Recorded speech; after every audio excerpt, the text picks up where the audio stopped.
Yo, What's dude. going on, buddy? Yo, the season finale of Film Fights with Friends. 26 episodes. Yes. This is number 26. It's amazing. I never thought we'd get here. We are on the season finale. And I am your host, Stephen Koepfer. And I am your other host, Paul Varacchi. Yeah. And this is Film Fights with Friends podcast. Yeah, totally. So, like... yeah, totally. Shut up. Dude. Yeah, whatever.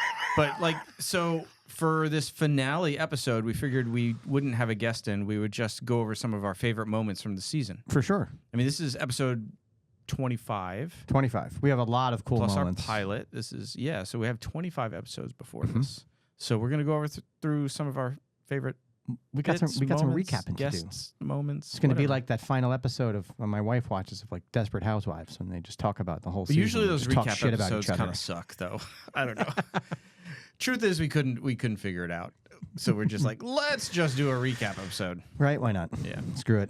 But before we get into it, we do need to thank lots of people. So many people. All of our sponsors from the entire season. From the beginning to the end. From the beginning to the end. That made this show possible. I mean, Tactical Black. Yes. Thank you so much. Yeah. You jumped on right from the beginning. Right from the beginning, Tactical Black jumped in. I don't know what to say except thank you. Thank you. Like that's all we can say, you know. And also Metro Camera Cars. Metro Camera Cars. We love you, buddy. Thank you for helping us get started. Dude, as soon as we told Joe we were starting the podcast, he's like, I'm in. He was there to help. Yep. Yeah, totally. And the sponsors that are sponsoring this specific episode. Fight or Flight Entertainment. Fight or Flight Entertainment. Brett Copes, we love you, buddy. Yeah, man. The whole season, Brett's been here. He has supported us, and he was even on an episode. Yes, he was. It was a great episode too. It was a good episode, dude. I love his little promo for the episode. We'll talk about it later. I'll always have a harness on, but I may not always have my pants on. Yes. That's Brett Copes for you, ladies and gentlemen. That's not what it says when he, that's not on his stunt listing profile, though. Dude, and Stunt Contact. Stunt Contact. Yeah, from day one. Your one-stop shop for anything that's going on in production. A great breakdown. I mean, we basically, if you listen to any of these episodes all season, you hear us sing the praises of these people because we know them all personally. We've worked with them, and their sponsorship of this show made this show entirely possible. Yep. Yeah. It wouldn't have happened without. No, it would not. No. The other people it wouldn't happen without are our paying Patreon members. Our Patreon members, and as much like we love our sponsors, we love our Patreon members. Yeah, and the more we see when we go in and we check all of our stats for the week, it makes us so happy when we see new Patreon members, and not because you can be a Patreon member and not pay. We love you too. We love you too. But those members that throw us a little something every month, towards the end of the season, that adds up, and we really really appreciate it. That's what keeps us going. After the sponsorship money comes in, that's like the lifeblood. It's the beer. Yeah. So let's give them a shout. Marjorie Thomas, Ariel Elganian, Kristen Murphy, who's been on our show, Roberta Koepfer. I have no idea who that is. Who's that woman? Mom. Stupid last name. Yeah. Is your buddy Nas? Is that his real name, Nas? Nas. Nas? Nas, yes. Nas Frangoul? You don't put him in you don't use him in the turbo booster car. Nas. Nas from Queensbridge. not the right Nas? No. Dude, come on, everybody loves Nas.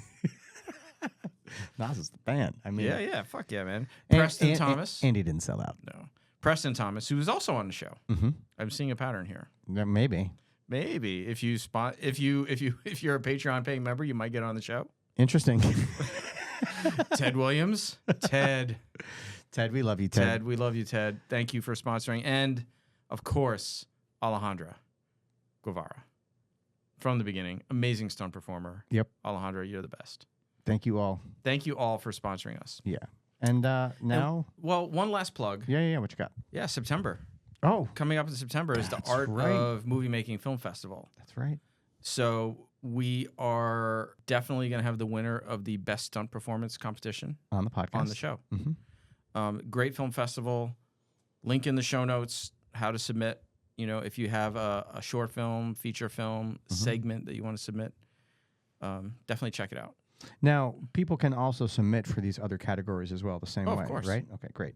So, again, the other categories are special effects, makeup, wardrobe, costume, puppet, set deck, Muppets, like everything. So everything. Claymation. They have a stop animation category. So not only it doesn't have to be fight oriented. If you think of anything that's worthy of this, please, listen. The stunt segment doesn't even have to be fight oriented.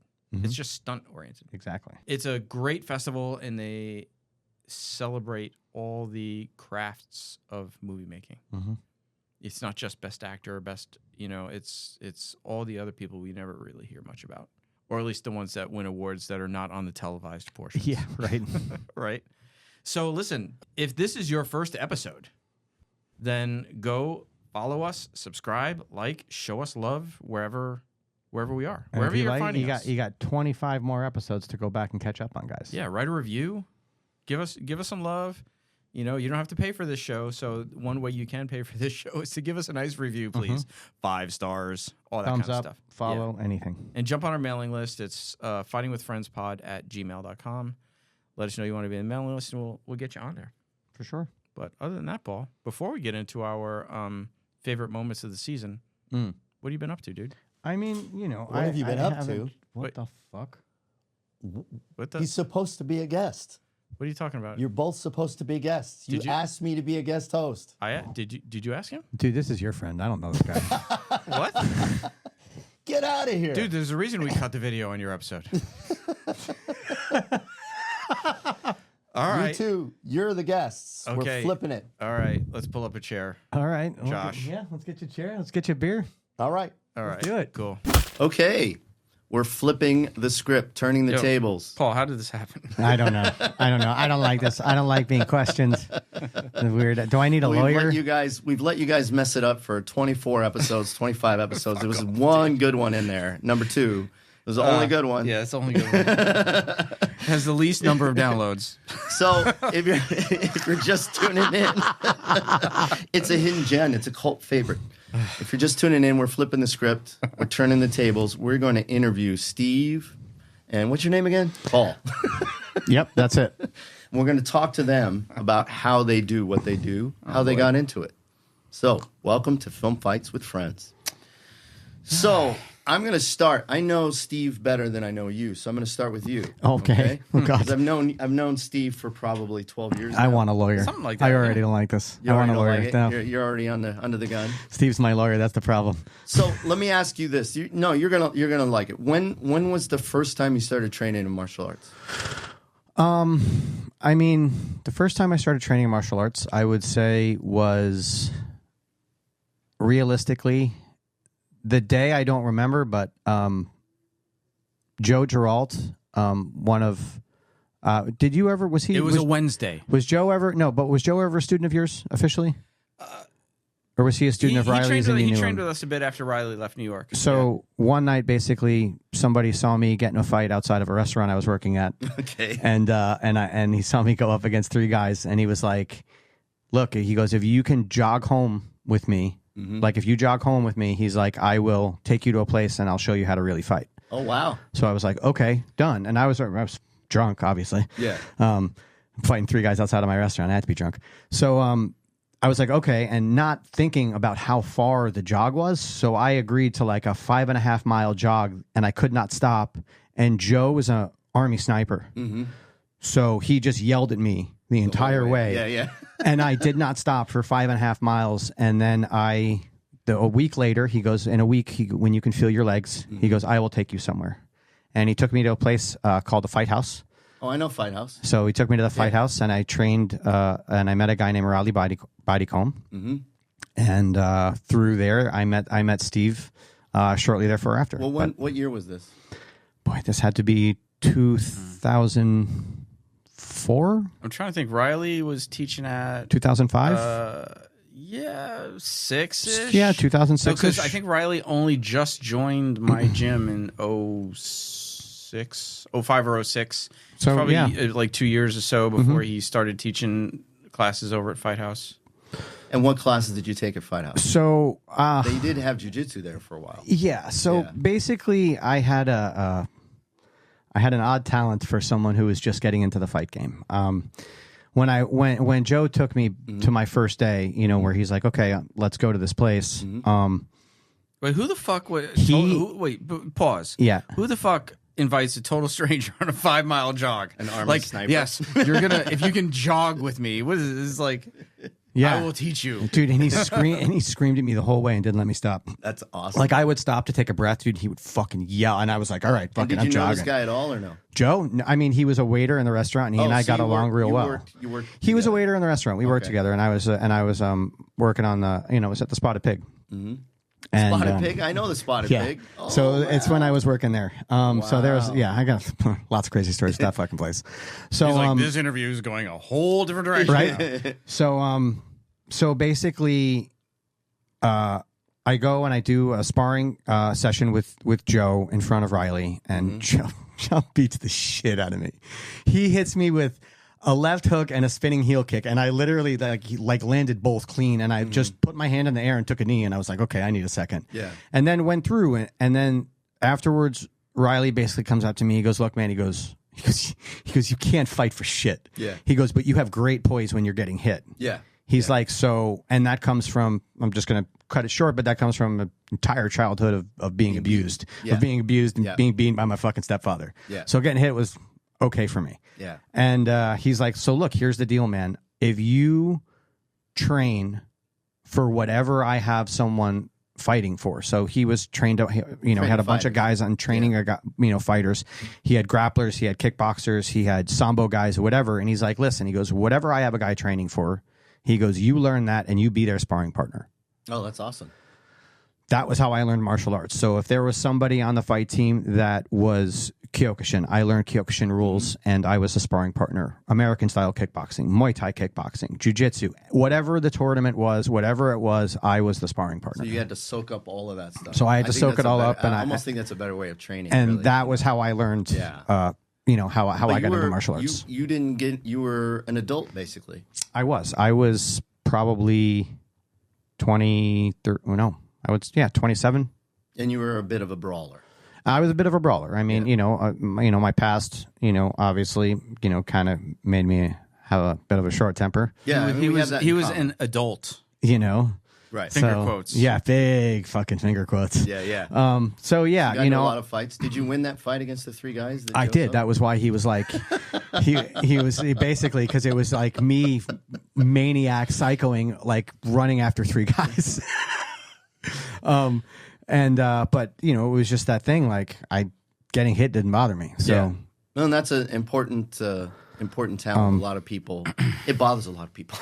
It never bothered me. It's funny. We got hit a lot. Students in the gym. Steve's there all the time. He's like, how do I get good at getting hit? And Steve sees me. I roll my eyes and I'm like, I hate answering this question. I was like, what? You get hit a lot. Get beat your childhood. Yeah. And I was like, we have that in common because that's, getting beat up a lot. Yeah. And by a lot, I'm talking a minimum of 5 times a week. Definitely influences your choices later on. For sure. So that was almost 20 years ago. Right? Yes. Yeah, 2006, 2007. Yeah, it's going 18, on 19. Yeah. And then I would say probably 2 years after that, maybe, I started, he took me to Sambo. New York Combat Sambo. Well, yeah, because eventually Riley moved to Texas. No, he moved to Louisiana first because his wife got a job, Teachers for America, after Katrina. So he moved down there. And then his students started training at my place. That's how I met Paul. And Riley was a master of what?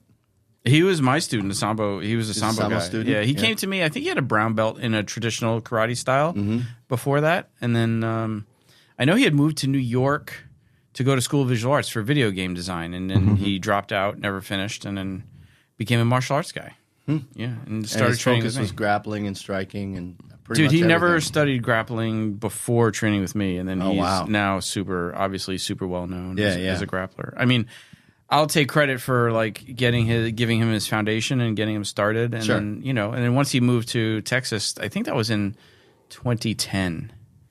He's gone on to get his BJJ black belt, compete a lot, and he was at one point he's ranked number 6 in the world in Sambo in his weight class. Yeah. Wow. Yeah. After he won the Pan American championships. That's awesome. So we talked about you We talked about Riley. Let's Yeah. talk about you. So Okay. now I've known Steve, like I said, I think since 2014, 2013, probably. Something like that, yeah. But I have seen a photo of you doing Saint-Show. Oh, when you were right, younger. Yeah. And I was grinning because I hadn't met anyone who'd done Saint-Show except for Matt Polly. Right, Which we have. right. We're mutual friends with Matt Yeah, Polly. Matt Polly. Actually, his book is right there, the Bruce Yep. Lee book. Yeah. Yep. And we were at the same book signing. Oh, is that where we met for the first time? We didn't meet there. Oh. But we were. You told me you were there, and I was Yeah, there, yeah. and they had an MMA fight before It was MMA that was legal. underground. Underground. It was the best book signing ever. Yeah, it was awesome. It was Matt's book and Jim Jenny's book. Yes, Jim. Raw Combat. Yes. Yeah, and I was featured in both books. Yes, that's right. So it was it was the book signing party, the publishing party, at which they had underground MMA fights. It was really awesome. That's awesome. Yeah, It Danaher was pretty- there too. Danaher There was a there whole, in full rash guard mode. Yeah, and I didn't even know who he. I knew nothing about him at that time. Yeah. and he was sitting on a medicine ball just watching everything. Well, back then he wasn't. That was pre Danaher Death Squad days. Really. Yes, Yeah, he hadn't really, broken out blossomed yet that into way. what he was going to be. But it was a good time. I had adapted Matthew's book American Shaolin into a television pilot, and so that's why he invited me there. One of my favorite books ever. It's a good book. When they sent it to me, just going to say, when they sent it to me as a PDF, right? Or no, actually, Microsoft Word document. Really? So I start reading it. I said, this seems familiar, right? Start reading it. I had read the book already. I hadn't, because they sent it to just blank page, and I didn't recognize it because it didn't have the cover and everything. That's funny. Yeah. And I read it, and I realized I hadn't read it before. So how old were you when you first started martial arts? 7-ish. 7 years old? 7. My first martial arts was Shotokan karate. My mom put me. It was basically daycare karate. Like, so my mom was a professor at Queens College. I was a latchkey kid. Yeah. My dad was a fireman. So Queens College had programs for the faculty to put their kids in while they were, So that's how I got started. Probably did Shotokan for about 2 years when I was like, I don't know, 8, 9, something like those 2 years. And then I didn't pick it up again until high school-ish, like when I did Taekwondo, like everybody did in the 80s. Yeah, we all did Taekwondo in the 80s. It was kind of you had to. It was and all then, that was there. and then it's been consistent since. I haven't stopped. It's like when us being martial artists, when you meet someone and you're like, oh, hey, have you ever done martial arts before? And you're like, any Taekwondo before you were 15 does not count. Yes. I was at Taekwondo during that crazy time, like I started pre-Olympic and I quit post-Olympic. That was smart because it changed. Yeah, so I saw the changes. I saw the transition happening. Yeah, and for those who are listening and wondering, in 1988 they had the Olympics in Seoul, Korea, and Taekwondo was a demonstration sport. And before that happened, well, first of all, they go to Kokiwan and they set the standards for everywhere. They tell you how you're going to teach it in this country. And how you're gonna teach it in Kokiwan is like the Kodokan for Taekwondo. Yes, and before that, it was actually really hard to get a black belt in Taekwondo. You had to actually fight. You had to actually break boards and bricks, and kids couldn't have a black belt. Yeah, you got like a red and black belt if they were under 16. And then after that, they decided, well, there's a lot more money in this in kids, so we're going to start investing in the kids program. I remember, and it was a lot less intense because we used to beat the shit out of each other in Taekwondo. Some of the older guys that I was training with were still doing the Shotokan forms before the WTF forms became universal. Yeah, and the World Taekwondo Federation, which is now something else. It's World Taekwondo. I think they took the F out. Yeah, but it's like I feel like. I got my black belt. Is that the stuff where they like have the big foamy things on and they just kind of like scream and touch each other?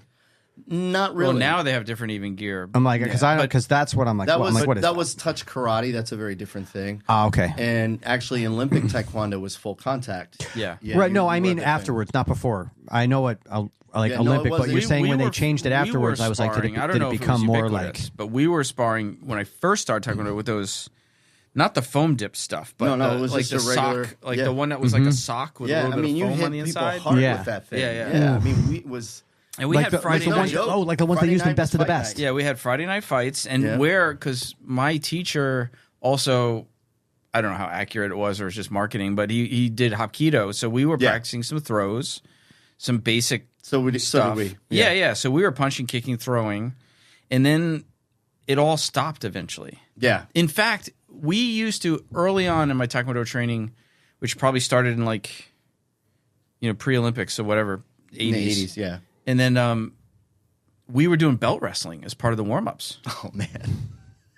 Like, it was like Shiram. For those listening, Shiram is essentially like Korean sumo. Yes. And he would have us lock grips on the belts and who could throw each other first. Yeah. And then eventually that all just stopped. Yeah, all the stuff where you could get hurt stops. Yeah.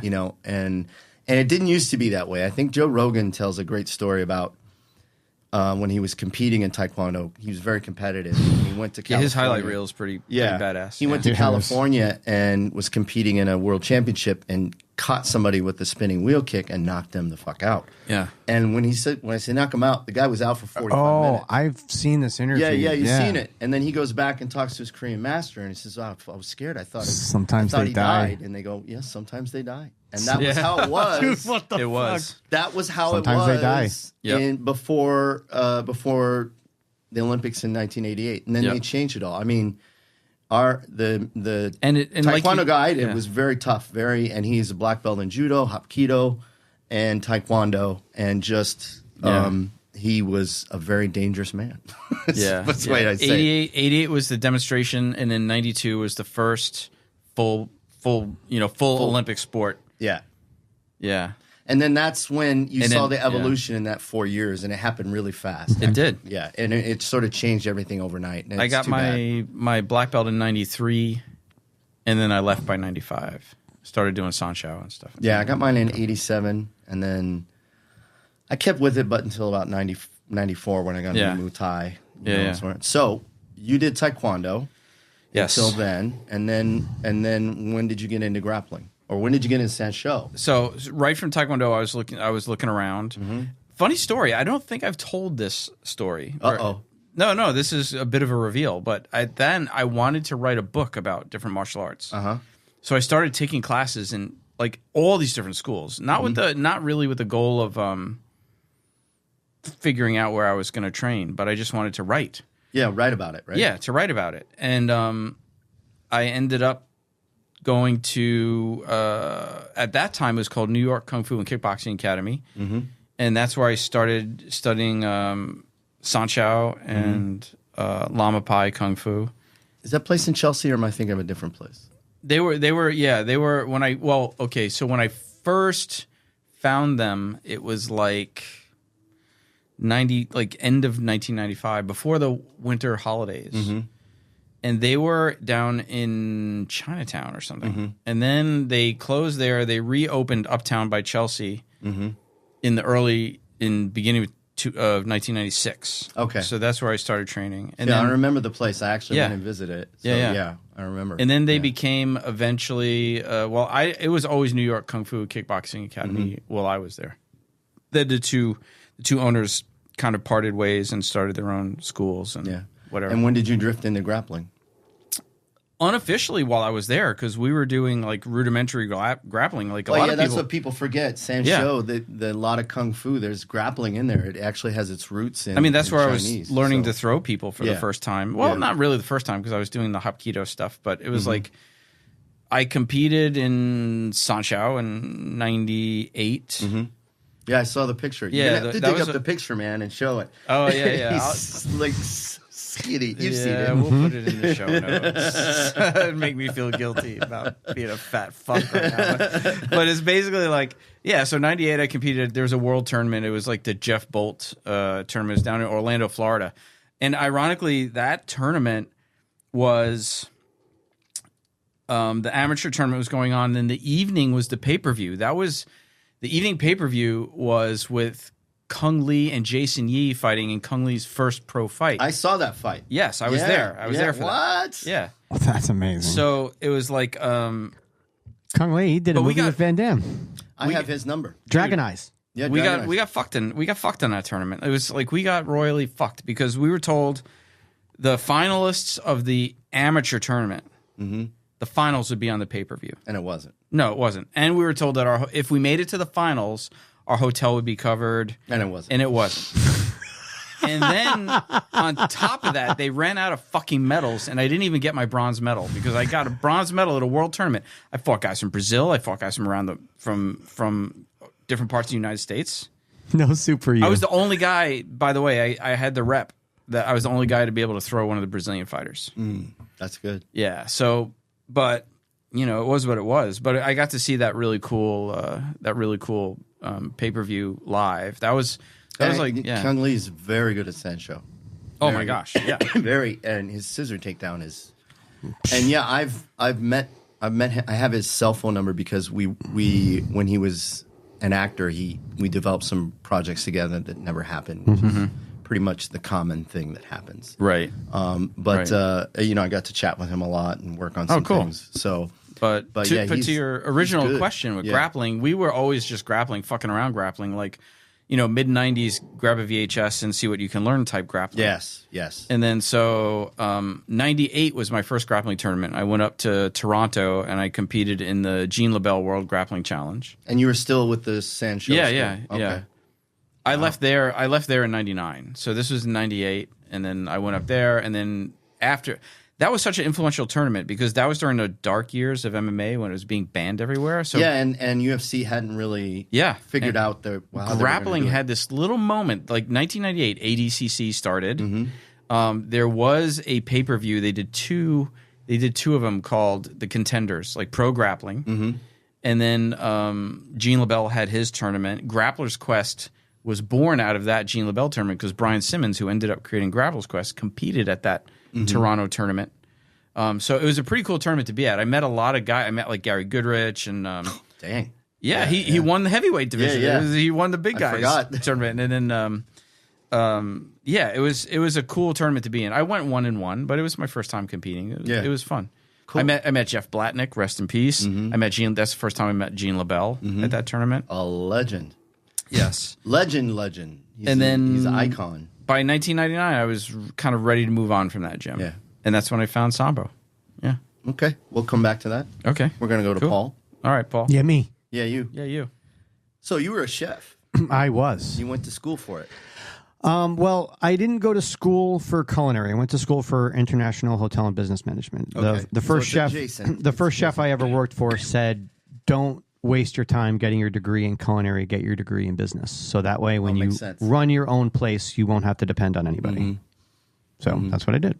And was the Spotted Pig? Was that your first gig or no? I had a long tenure. Restaurants before the Spotted Pig. Yeah. I had started cooking.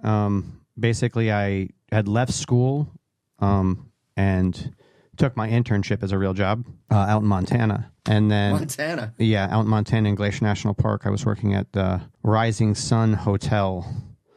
I was the front desk host. And he was the chef for the Donner Party. Yeah, right? and I... and while I was working there, I had, like, I couldn't deal with people's complaints. The shit that they would complain and to get free rooms. And then this one guy, he gave me the greatest complaint I've ever got, but it also was like, I'm fucking done. And I walked in the back and I asked the kitchen for a job.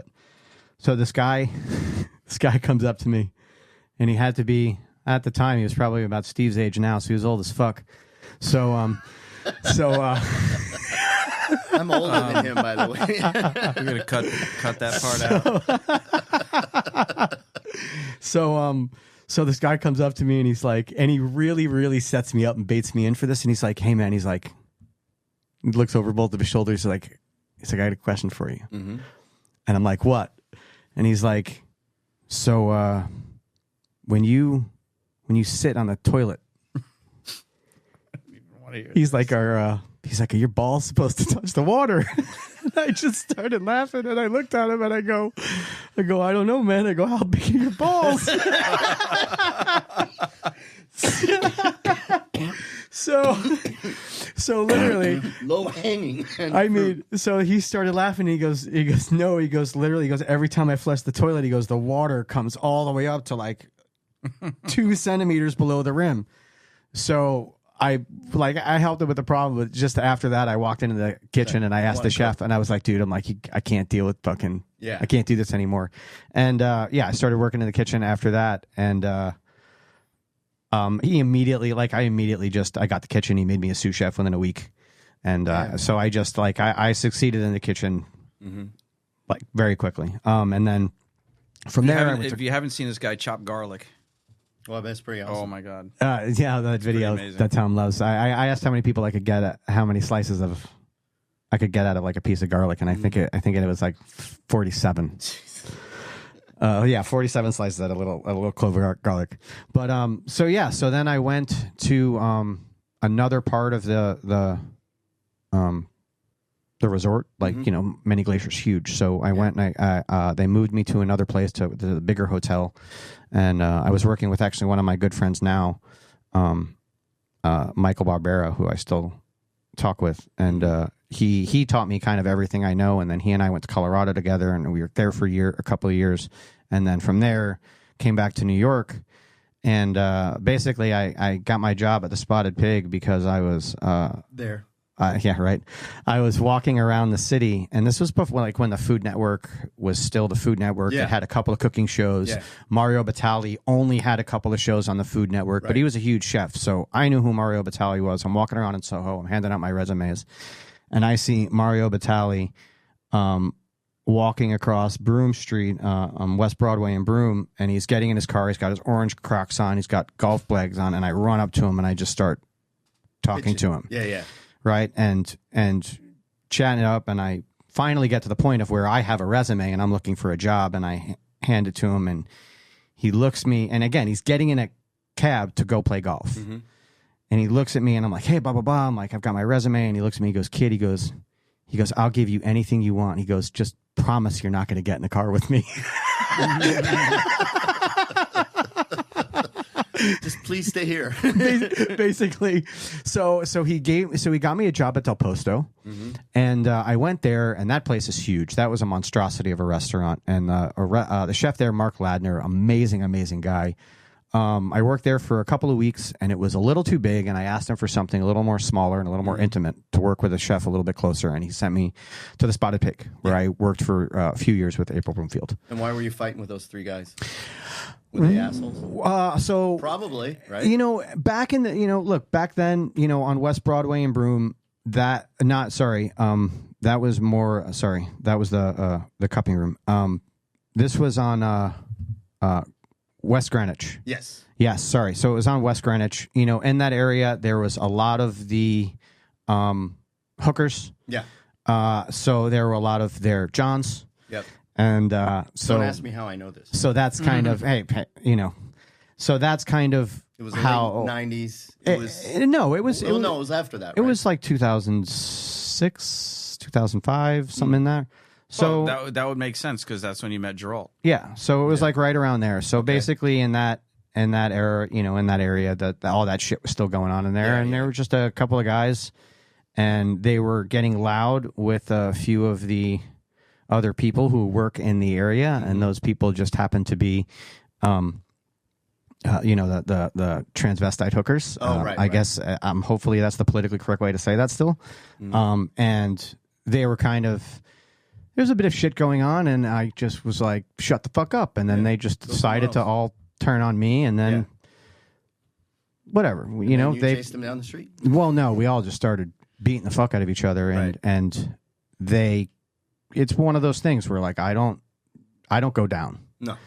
So they kind of got tired, and I was still pissed off and raging, and that was when Joe was like, okay, this guy, maybe I can kind of help this guy calm his shit down. Yeah. And I think that was the whole reasoning behind it, because Joe did an intervention. Joe basically, he was like, there's something wrong with this fucking guy. We all have that moment, really. Yeah. We all have that moment. But what I'm interested in is, so you were a chef then, you started training at Fight House for a couple of years. Then you went to New York Combat Sambo. Yes. You met Sambo Steve. Yes, I did. Well known. Yes. Everybody knows Sambo Steve. And you're still a chef. Yes. For how long?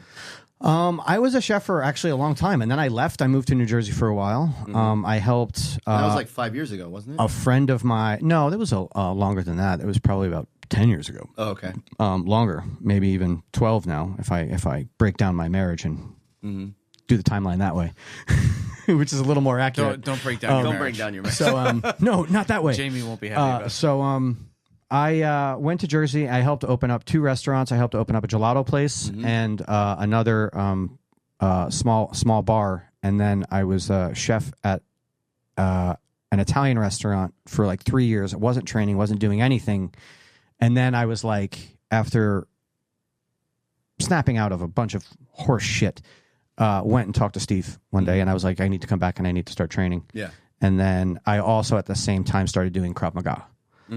Because one of the things that I was like, oh, all of this stuff that I did with Riley and everything was great, but me being a guy who was still getting in fights on the street at the time in New York City, I'm like, if I put someone in an armbar, their friends are going to step on my fucking face. Yeah. I need to find something that's going to work. Yeah. So I watched an episode of The Human Weapon, and it was a series of episodes of one of which Steve was in. Yep. And there was another episode on Krav Maga, and they went over to 2 different places, and one of them was a gentleman named Itai Gil, and another one was the IKMA in the desert in Netanya.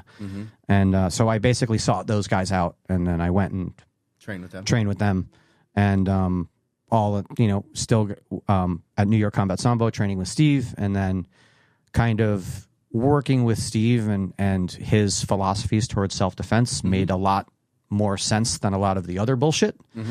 And then when I went to Israel and I learned all of the things that I learned, started talking to Steve about those things, there was he's like, okay, your self-defense isn't stupid. It's based on things. So, he started letting me teach at the gym, a class here, a class there. And that happened. Then you quit being a chef. And then I quit being a chef. When I think when I got my first job on set, there was Steve and I he's got a couple stories to tell before we get to Breakfall. We'll get there. But basically, once we're now getting kind of into the stunt aspect because I was a chef until then. But your first job on set was as security. I was security. Yes, for Marvel when it was in New York. I remember you saying that. Yeah. That's pretty great, man.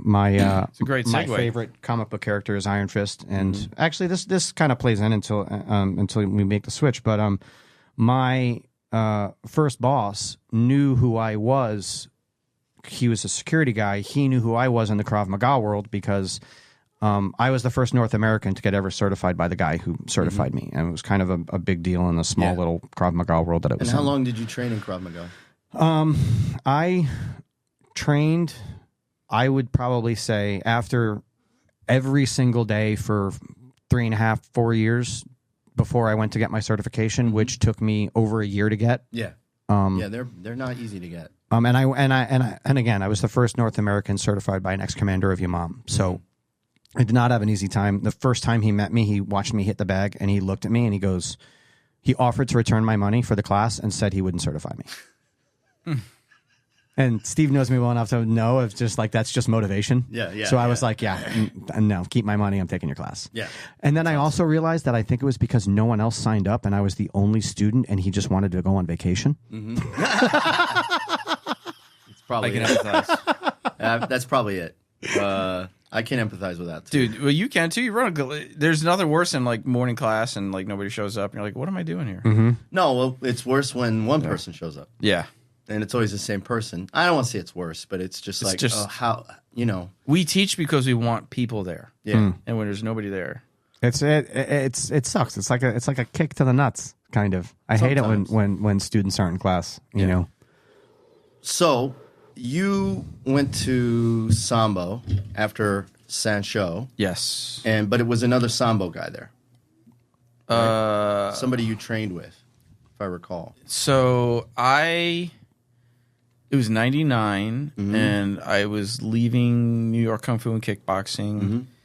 A bunch of us left at the same time. Yeah. And then one of those guys was like, hey, there's this Russian guy teaching at Fight House.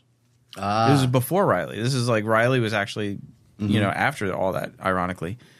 And I was just looking around, so I just ended up going to try a class, and I was hooked. And that was Alexander Barakov, my teacher. Were you still working at the college then, or somewhere else?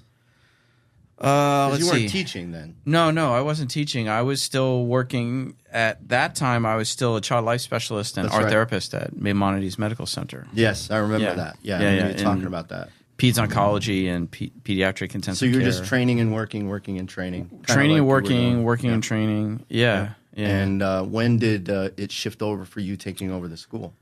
That was in 2003 because Alex would say, Steve, I'm going back to Russia one of these days. You're going to take over. You're going to be the guy. And I would just humor him and be like, yeah, I'll do it. I'll do it. Yeah, anything. And then one day he's like, all right, I have my ticket. I'm like, what? So I just took over, and then it wasn't easy because like some of the students only knew me as an instructor there because like at a certain point he started having me teach, but other students came up the ranks with me. Yeah. So they did a bit of weirdness. Yeah, they didn't view me that way, which is fine. I totally understand that. Yeah. So like, and then I showed up to Fight House I'll be very clear. Alex didn't do this in a very professional way. Alex was a strange guy. He liked to keep secrets. It was sort of his Spetsnazi, KGB way about himself. Right. He just is like, he told very select few of us he was going back to Russia, and we were like, you got to tell the students. And his answer was, oh, people die every day. They'll deal with it. They'll figure it out. And we're like, but you're not dying. You're just moving. You're just moving. You're just going home. He's like, don't tell them. And we're like, okay. So what happened was I showed up for the first class. He didn't even tell them. He didn't even tell Peggy and Edgar, who were running Fight House. He didn't tell them he was leaving. Oh, wow. He left them like a Dear John letter. Basically, he left them a letter saying, I'm gone. Steve's taking over. So I showed up. I showed up to teach my first class, and they had already hired David Rudman, Sambo legend, sports Sambo legend, to take Alex's place. So I just took the class with David, which was great, except all of us were doing combat Sambo. We were used to fighting with knives, doing all this kind of stuff. Yeah. And he was just sports Sambo guy. Yeah. It's very different. Yeah. So like after that class, a bunch of the old Alex students were like, Steve, you got to find another place. So it took me about a month. I found another place. But in that time, a lot of the old Alex students just showed up and everybody was gone. And they had no idea like where anybody went or anything. Right. And then so by the time I started teaching at what was then called New York Sanda, which is one of the co-owners, one of the owners of New York Kung Fu and Kickboxing, I was renting from him to teach. And I started having a whole new group of students. Some students found, some of the old Barakov students that I was close with knew where we were, like Serge Gerlach and, a bunch of the guys, like 5 or 6 of the guys stuck around. A bunch of guys left that didn't view me as an instructor or whatever. And then some people that didn't know Alex was leaving and didn't know that I left just thought it all just ended. Yeah. So then about a year or two later, I put out an ad in AM New York. And then some of the old Barkov students were like, what? He's still around? And then so I got some of those guys back. And then, nice. But that's kind of how I ended up inheriting a club. Right. Yeah. And then I did that from 2003 to 2005. And in 2005, I retired from the medical center to just do martial arts full time. Well, I remember we talked about that. Yeah. I mean, that's how a lot of us end up with the club. I mean, I'm running a school now, and it just sort of accidentally happened. I didn't plan on opening a club. Yeah. It was always sort of like maybe my retirement plan. Someday I'll just train my whole life, and someday when I don't have a real job, I'll just do this to make extra money. Yeah. But it became my real job. Yeah. So. And it's your passion. I mean, let's face it, you guys. Yeah. You're passionate about it. Now, here's the interesting thing, because we're going to transition into the next level of your career. But I met you at one of Steve's classes. And I remember you talked about him a lot, but I didn't. Right. I just knew this name, Paul. And then, but there was some sort of really great move, and I'm like, I was watching it. I said, hey, can you show me that? I said, well, just ask Paul. It's Paul's move. And then I asked you about it, and you showed it to me. I forget which one it was. It could be any number. It could be any number. Yeah. It was a grappling move. I was like, this is really awesome. And so we've only known each other for a few years. I met Steve right before you got into stunts, actually. Yeah. I think about a year before when you started training BJJ at my school. Yep. And then we started rolling together there, and you know, obviously, the word got around quick. He's not a white belt. He's not a real white belt. He starts throwing people over their heads. Right. Yeah, the word gets around quick, and but I think I ran into you right after John Wick, and you mentioned it. Mm-hmm. You know, that's when you said something like that. Yeah. And that's when it sort of became. Yeah, that tracks because that's about 10 years ago. Yeah, so, John Wick came out in 2014, so it was around the same time. And then because we live in the same neighborhood, right? We would still bump into each other all the time. And then you'd say, yeah, you know, I'm doing another thing. This might turn into a thing. Yeah. I remember you saying that. Yeah. This might turn into a thing. And then now, of course, it's more than just a thing. It's a second career. Yeah. Yeah. And but I never really got the story how you fell into the very first gig. And that's what I'd like to hear. And then I know, because we already heard you were a security guard first, right? Yeah. Did you do any stand-ins or any of that stuff? Or No, my first job, my first 3 jobs were basically given to me by Norm. Like my first 3 jobs to really get me into stunts by Norm Douglas. And on those, at that time, he was the stunt coordinator for Gotham. right? and right. and literally at that time, I got, you know, he gave me 3 days, and I did stand-in work on those 3 days, and then on my last day when I was getting my last voucher, he pulled me aside and he goes, and he basically was like, "Look," he goes, "you did your background work and you did the stand-in work to get your vouchers." He goes, "But I don't want to see you doing background work or stunt work again, or stand-in work. You know, if you want to continue, you know, being stunts, just take the stunt work."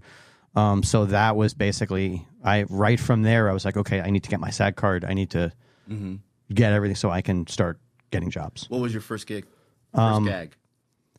My first official gag was a previs for Daredevil season 3. Mm-hmm. What did you have to do? I was a goon, and someone was getting kidnapped, and then Daredevil came and beat the fuck out of us and kicked me out of the back of a van. Like every fight Sounds scene. like a good episode. Oh, wait, that's every episode. And kicked me out of the back of a van. It was great. And then, you know, it was one of the first things that they said was like, "Hey, look, if you're good in the previs, let's use you for the episode." Yeah. But I wasn't good in the previs. Oh, but you still got paid. So, I mean, I still got paid, but it was, you know, So you learn. I learned, and I learned, you know, and I got one of the greatest bits of advice, I guess you could say, that will always stay with me, and it was from Don Lee, because I was shooting with Don Lee, Chris Brewster, and Evan Taylor, which are pretty nerve-wracking your first day, because even if you're good at martial arts, you're not as good as fucking those guys are. So, you know, I was working with them, and I was having a hard time playing the part of a goon. Hard to believe, I know. Right? No fucking joke. Just stop acting, man. Dude, yep. That's literally the advice John gave me on Punisher. He's like, just be yourself. Stop trying to act. So basically at the end of 4 days, you know, I was having some trouble, and they were all really, really nice and taking the time to talk to me. And Don was like, he goes, "Dude," he goes, "you need to be the guy that you teach your students to avoid." Ah, interesting. That was the look on my face. And he looks at me and he goes, "You just understand everything I've been trying to tell you for 4 days, didn't you?" And I was like, and he's like, "Yep." He's like, "I can't be," he's like, "I got to be honest with you. I wish you got it 3 days ago." He's like, "But I'm glad you got it." So, okay, that's good. And your first gig was Wick, right? Not my first union gig. That was my first union gig. Yeah. Oh, okay. What's your first So union gig? my first union gig was Blacklist. And I remember that. Yeah. So how I got it, I mean, I did work on Wick. But Wick was before that, though. Wick, right? I was Wick 2. Wick 1, they came to the gym looking for hire bad guys. Right. But nobody knew what Wick 1 was. Wick 1. It was just John Wick. Nobody knew. It wasn't even called John Wick then. It was called Scorn. Exactly. And it was just some indie film that, you know, whatever. So I didn't even have stunts on my radar. I didn't know Chad Stahelski and David Leach. These guys walked into my gym. I had no idea who they were. Yeah. We're looking for Russians to play bad guys, and I referred them to Vlad Kulikov, who ended up getting cast. Then Wick 2 comes around, and Chad's assistant calls me, and hey, Chad would like to meet with you, see if you want to work on Wick 2. And I still wasn't union yet. So this was what, like 2015 or, they were something like that in 2015 or 2016 and maybe 2015. And it was 2015 when they were shooting it. We ran into each other. I remember. So I ended up going to meet with Chad and, he brings me in to work with them at rehearsals but I wasn't union, so I never got on camera, but I got to work with them for a few days. I was there for Keanu's first rehearsal days, and I spent a couple hours with them workshopping me. They would because they knew back then that Wick was going to be a Sambo guy. Yeah. It wasn't revealed yet, but so it was Jason, who was it?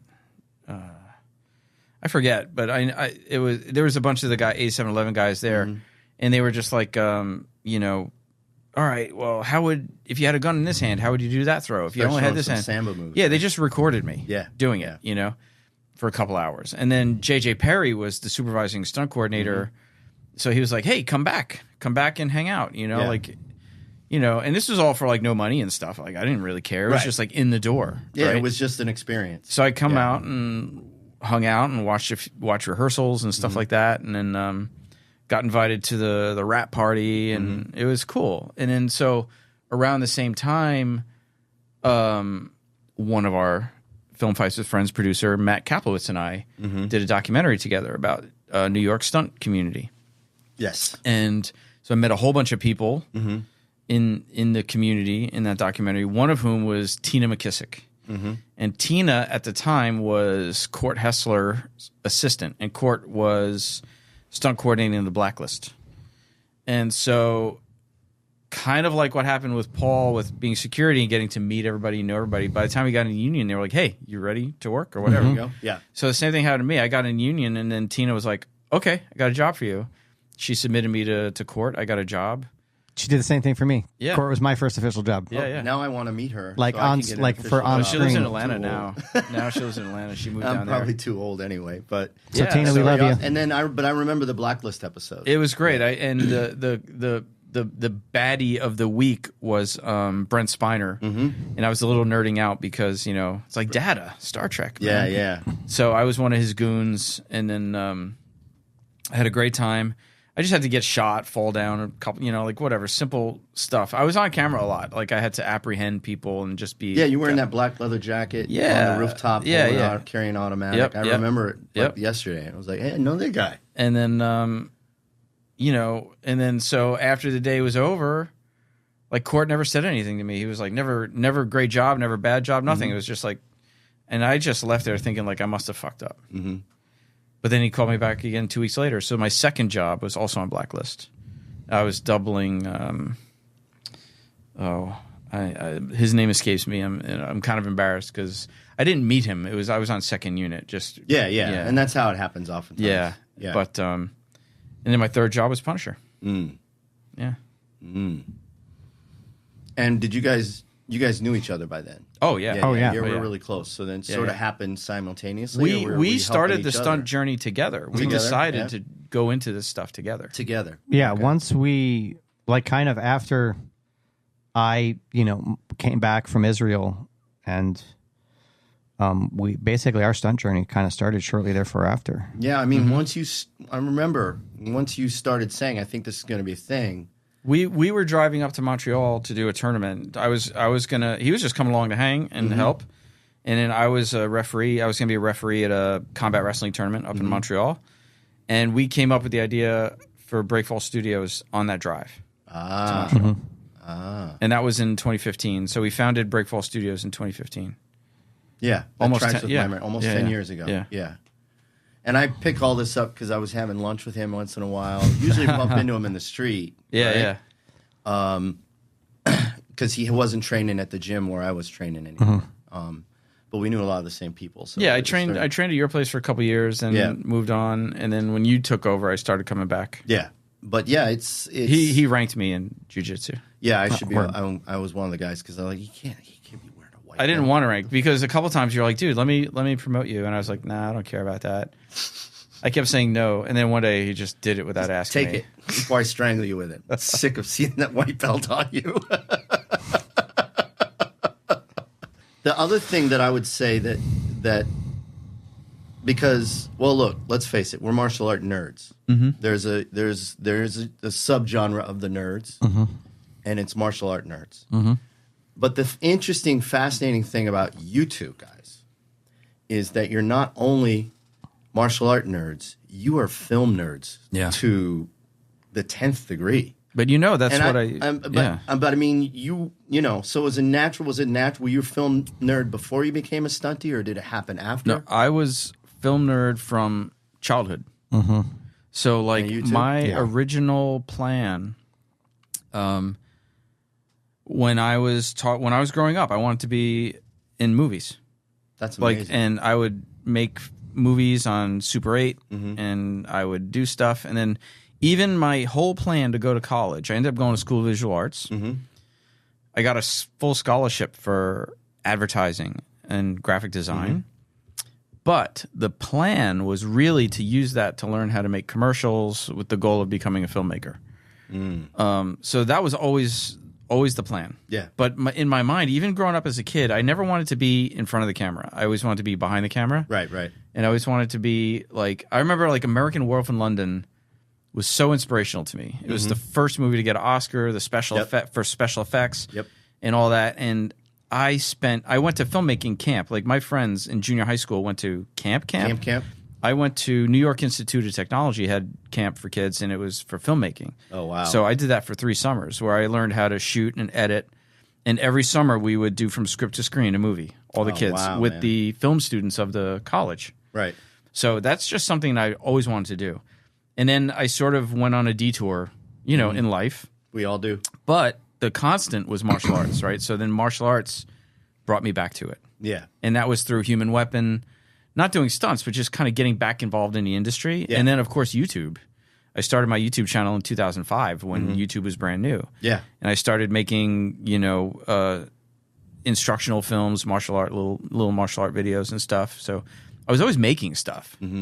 But it was martial arts that got me back into the business, so to speak, like through Human Weapon and then the Travel Channel, like doing reality shows, which was, as you know, like during the 2007, the writer strike, it's huge. The reality shows went, yeah. And that's where I kind of got back in through the martial arts. Yeah. Yeah. And then one thing led to another. Then I started producing more short films, and then I did the Choke Artist short film, which got me to meet Doug Crosby, who was Darren Aronofsky's stunt coordinator, because Aronofsky was considering doing a TV show. So had a few meetings.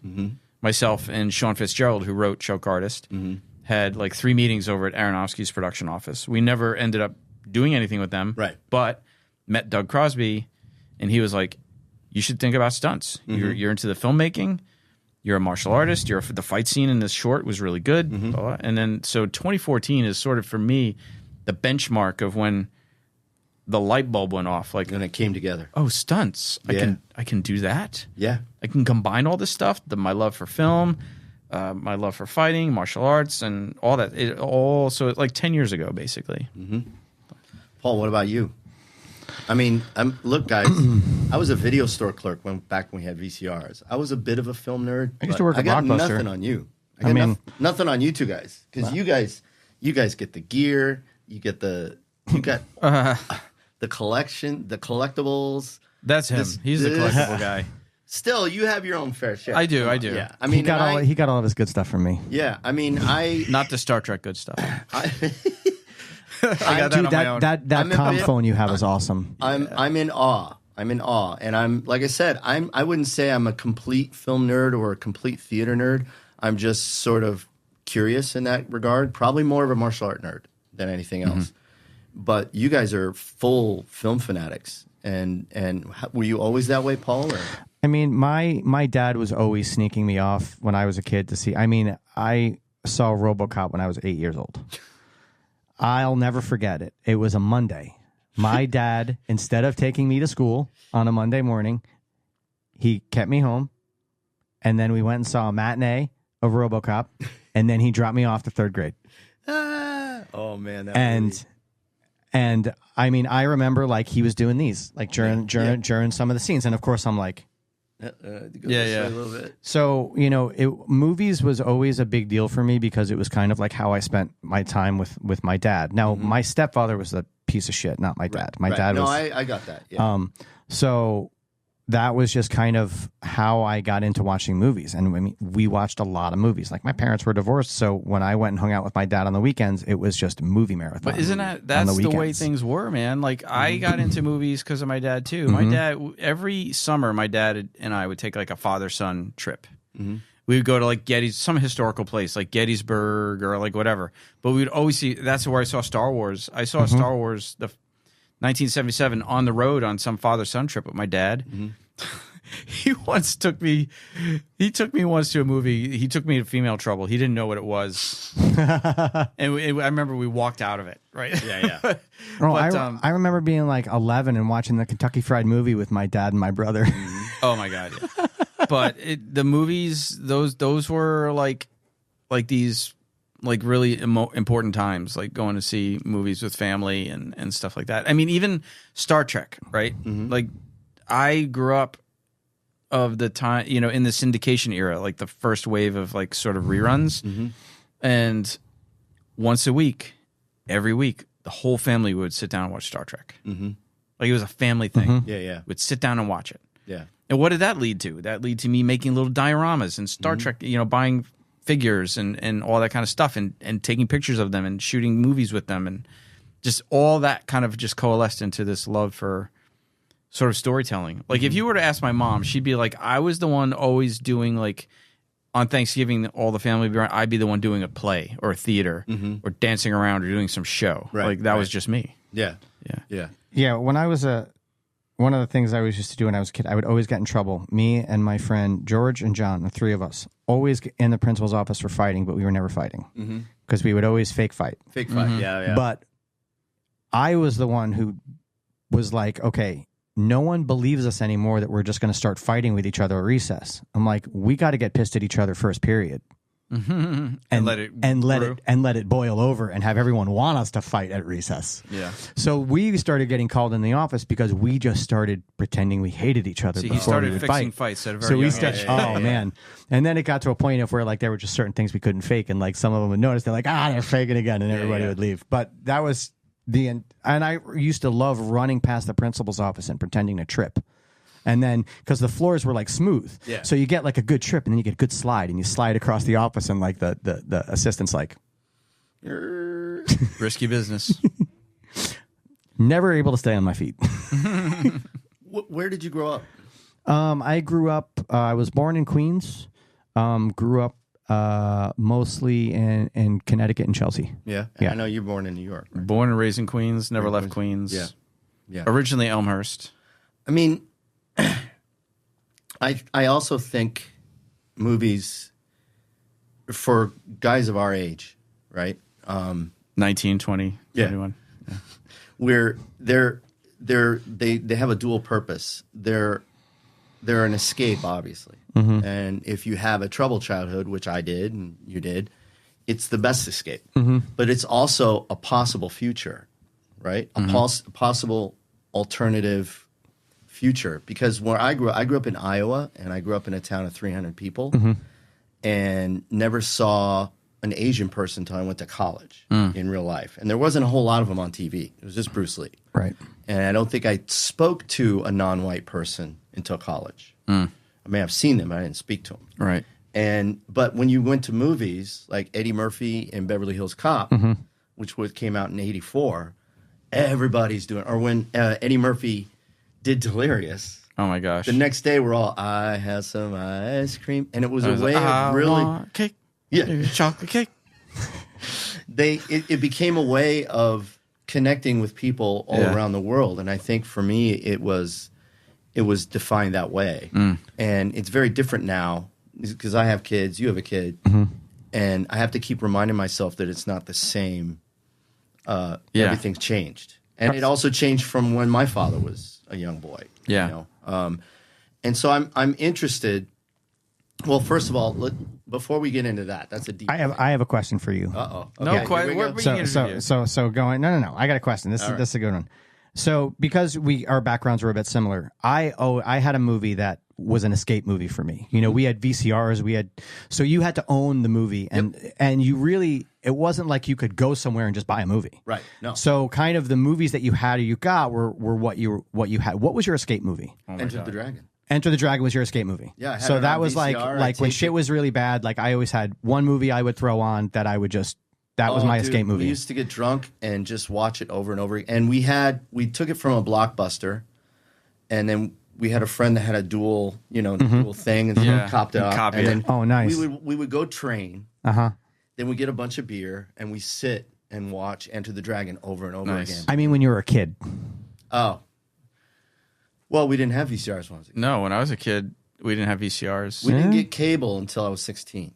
And so it was a very barren wasteland. Yeah, I guess by the time I was still like I was a teenager when VCRs were like pretty much probably 11 or 12. Like I remember them, but I guess that makes sense. Like but we did go to movies. Like Steve, I saw Star Wars when it originally came out. I think I was 8 or 9. And but I remember when Star Wars first came on network television. Oh, it was huge. And I recorded it on my VCR. Yeah, I did. And I wish I still had it because it's the original. And Han shot first. Yeah, what do you mean still have it? I have it. No, I know, but I wish I had my original VHSs. Well, I also saw Raiders of the Lost Ark, which was a huge influence. That was for me. That was more influential than Star Wars. Yeah, that really tapped into a certain archetype of manliness that chivalry, but tough, but even deeper than that. My parents used to take us to drive-in movies because they were a young couple and we would be two kids in the back and they'd always hope we'd fall asleep. Instead, they would fall asleep and we watched the movie. We saw a lot of very inappropriate movies. Yeah. But one that I remember distinctly to this day is the original Longest Yard with Burt Reynolds. Oh my nice. God, so good. And and talk about this idea of honor. Yeah. That whole movie's about that. And it was very influential. But this leads into the next question. Shoot. Okay. Most important movie to your existence? Wow. Yeah, it's a deep one, right? I don't know if I could pick just one, but I think probably if I had gone to my head, Raiders of the Lost Ark. Yeah, Raiders of the Lost Ark. That really, I think, tapped into a certain, that was 1981. Yeah. I was 13. I went right back into the theater, saw it again. Yeah. It was just It's pretty awesome. amazing, and it still holds up. It was awesome. Still holds up. And very influential. Yeah. You got to travel around the world. You got to have adventures. Yeah, I just loved everything about it. Yeah. Yeah. All right, Paul. If you need to have two, you can. That's tough. It is tough, right? Behind the green door. Because well, I mean, look, we're all shaped by several movies. Like the Breakfast Club was. That was for me. Yeah, that was. But I can't watch it today. But it was very influential. So I wouldn't say it's as looms as large today as some of the other movies I've seen. But it definitely looms up there. Longest Yard looms up there. A bunch of movies I probably shouldn't even mention. Right. Because I was too young to see them. And I saw them anyway. I saw Death Race 2000 with my parents. Oh my God, David Carradine at the and that movie is great. He was the actual he was the driver in the remake with Jason Statham. He was the original Frankenstein, which was really great. It's really great. Sylvester Stallone's in that movie. There's a whole bunch of people in that movie. I remember my father taking me to see Close Encounters. Oh, right. And I was expecting a Star Wars type movie. And it's not. It's not. It's actually kind of scary. I was like, oh my God. I was mesmerized by that movie. What's his name? Joss Whedon. That's his most influential movie. He was in London when he saw it, and he went back, saw it again. And to him, to this day, it's the most important movie in his existence. And a lot of it has to do with the existential aspect of it. So that's why I find this fascinating to see what's the most... And it can evolve, right? Sure. The movie that influenced you the most 30 years ago is going to be different than, as we grow, we change. Well, you didn't say influenced. Defining movie. Yeah, no. So that, I mean, for me, I guess I would say the movie that stands out the most, I guess, would be Always. Interesting. Oh, really? Choice. Yeah. Wow.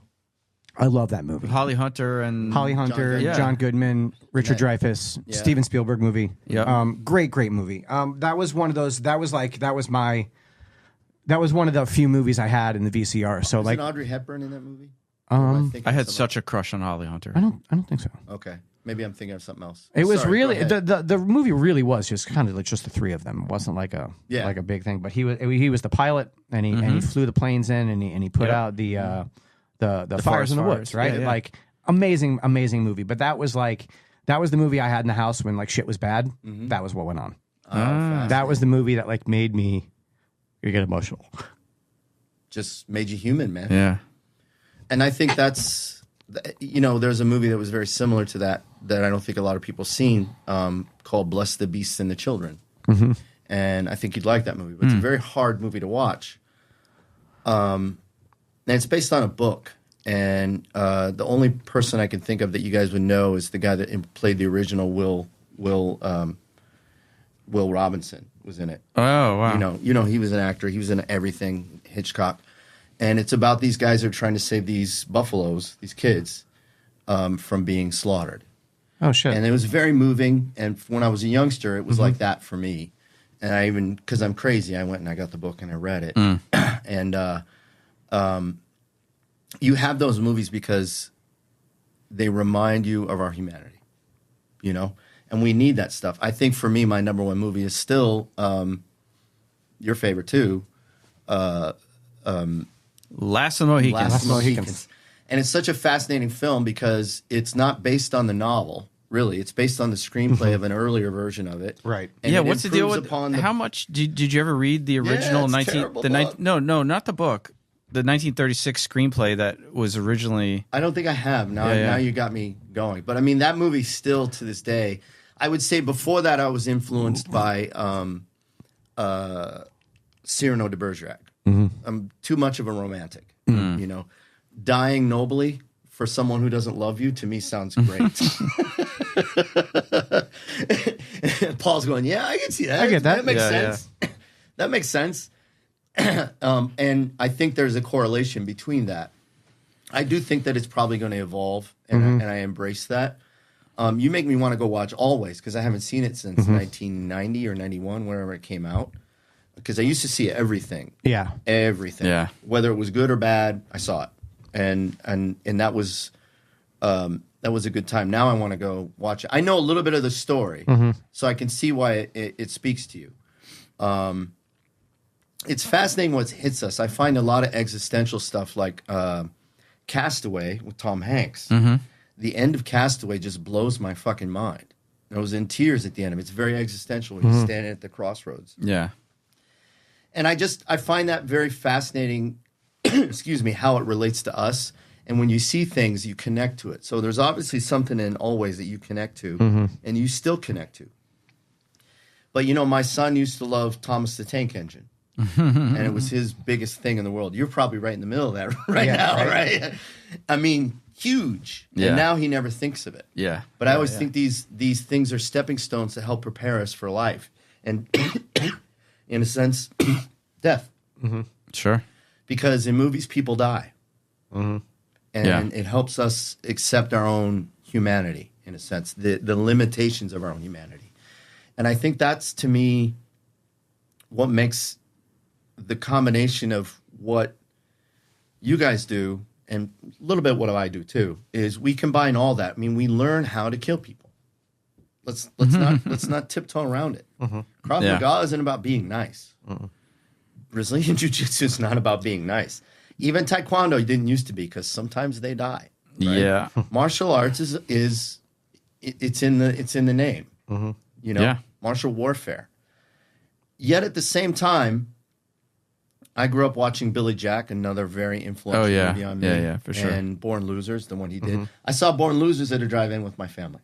And I didn't know what it was. I had to go back and find it later. Because I saw Billy Jack and I said, but that's not what I remember him doing. And then I found out he created the character for this other movie and then came, excuse me, sorry about that. Yeah.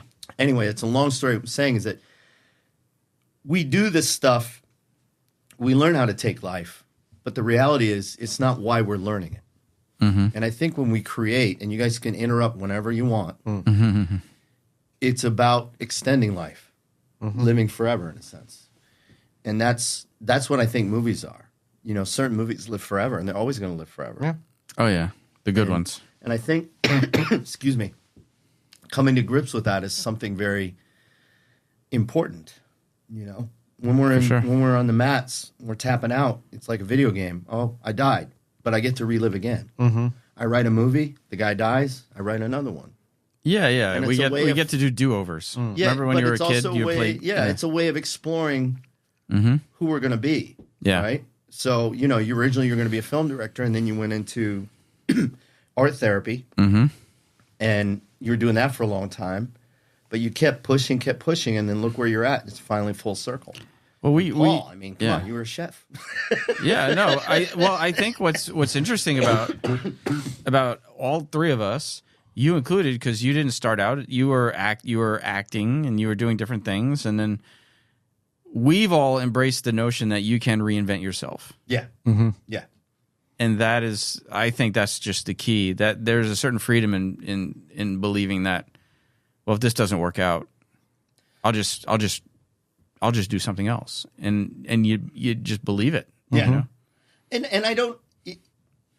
It's not even about something not working out. You're just allowing, if a door opens, feeling free to walk through it. You know. Yeah, and I think it's also about finding out who we really are. Yeah. Excuse me.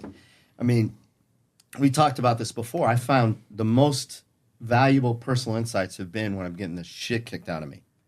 Totally. On a mat. It's a microcosm. It's a safe place. It's a microcosm of our life in a safe container. Right. And we can take risks. We can fail there. It's a microcosm of how you face struggle in real life. Yeah. Learn how to face struggle on the mat. And that's what I tell the kids. You make your mistakes here where it doesn't matter, so you don't make them out there where it really matters. So you shouldn't be drunk when you fight three guys. Try to be sober.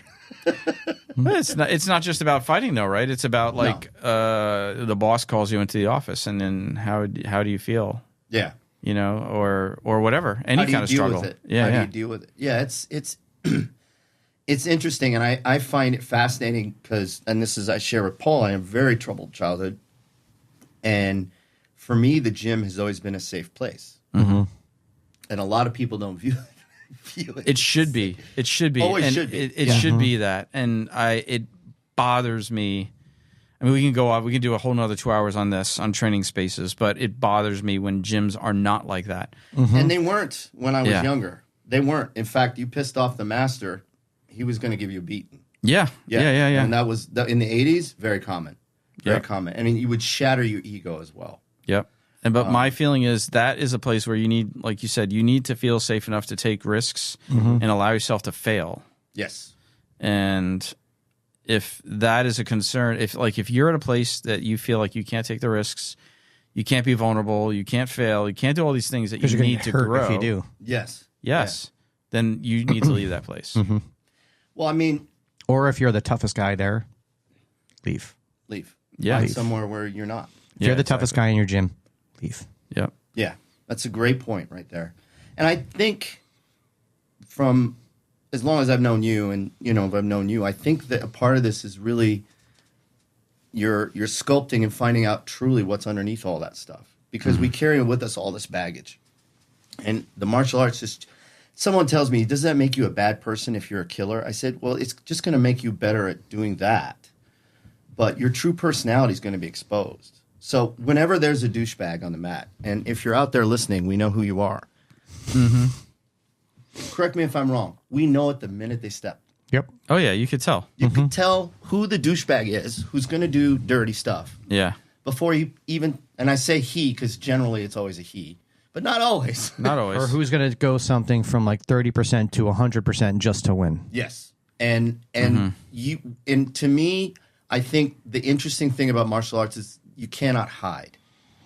Yeah. You can't hide behind things, especially in the grappling arts.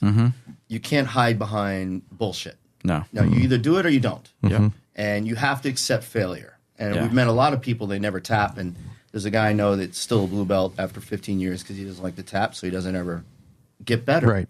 Yeah. You don't get better without failing. Yep. And I just find the journey that you two are on, you know, the melding of the stunt world and the entertainment. And, you know, I'm fortunate that I met him when he was just starting that. Mm-hmm. And I find it fascinating. I think it's listening to you guys talk. And then I remember the first day you had the idea for this podcast. Weren't you at my gym when you had the idea? Maybe. I think you were there. I might have been for a Saturday class. It's like, we should do something like Fights with Friends. And you're like, oh, my God. Yeah.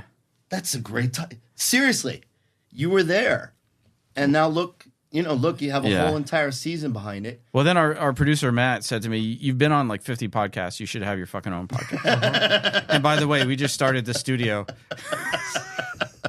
Yep. And then I went to Paul and said, hey, Paul, let's have a podcast. He's like, all right, cool. All right. We're going to drink beer? Let's drink beer. Yeah. We're talking about movies? Yeah. Yeah. And then you're probably right. I probably just told you about it. I think because I remember you going, isn't that a great title? And I said, that's a fucking awesome title. Yeah. I mean, and to me, when that happens, it always makes me a little happy. Yeah. When those small things happen. Like I was saying, one of my best friends is an actor, and he's in the Netflix series The Diplomat. You know, Ato Asando. Yeah, I love that show. And he was in a bunch of my plays. Yeah. And he was a chemical engineer. He went to Cornell and graduated with a degree in it. His father's a chemical engineer. And he wasn't happy. This is what he'll tell you. He wasn't happy doing that.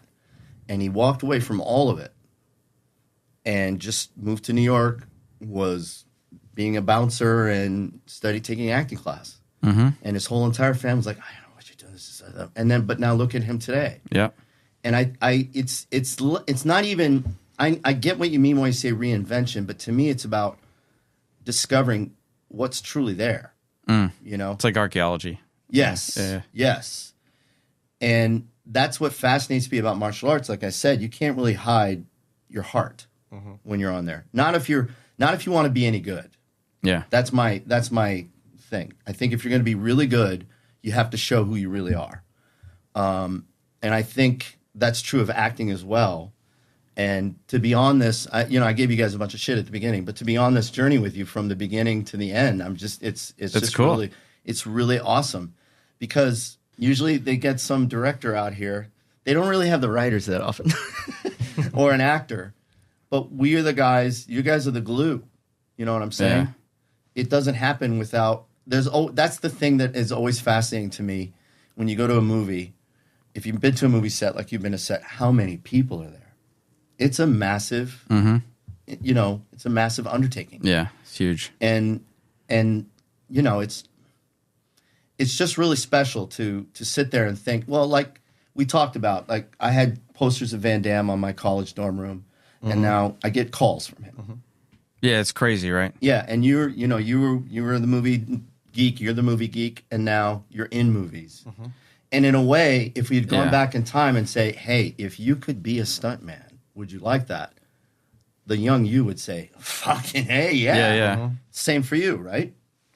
And it just took you that long to get here. Yep. I'm doing a lot of monologuing like a comic villain. I'm sorry, but no, it's all right, man. It just struck me while I was listening. Yeah.